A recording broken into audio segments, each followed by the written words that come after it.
ده تيك توك فيوسك ama dadku daawada aan lacag uga sameyn kartaa waxa jira dhalinyaro badan oo jooga Afrika ama Soomaaliya kuwaas ay daawadaan malaayiin ama kumanaan balse aan wax lacag ka sameyn waxaan ku tusayaa wado fudud oo lacag uga sameyn karto haddii aad joogto Soomaaliya ama Afrika videogan fadlan like saar siina share gareyso dhalinyaro badan u gaaro okay marka ugu horeysa intaadan soo post garay videoga TikTok soo galanayso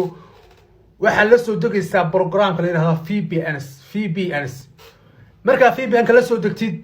waad galaysaa waxaad bedelanaysaa location-ka ama area-da aad joogto waxaad ka dhiganaysaa wadamada laga ogol yahay in TikTok lacag ka sameeyo sida wadamada Yurub qaarkood iyo America magaalooyin kamid ah sida loo bedelan karo videogan ka daawo VPNs kala soo degaysaa kadibna waa soo kicinaysaa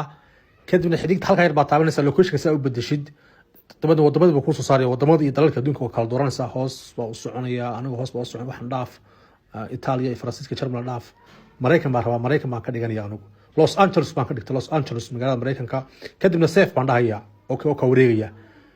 wareegaya suga inta location-ka hadda waa bedelmay automatically mobile-kiigu wuxuu joogaa Mareykan hadda location-ka waa bedelnay videoga ku diyaarsanaa ee aad duubatay baa TikTok soo gelinaysaa waxaana ka sameynaysaa lacag waxay ku xiran tahay inta qof ay ku daawata lacagtaasi waxay ku gelinaysaa balance-ka meesha laga eego haraaga meesha laga eego TikTok-ga waxaan rajaynayaa haddii aad joogto Soomaaliya ama Afrikada kale inaad ka faa'iideysato oo chief oo chaq aad gasho adoo jooga gurigaaga. Salaam Allah.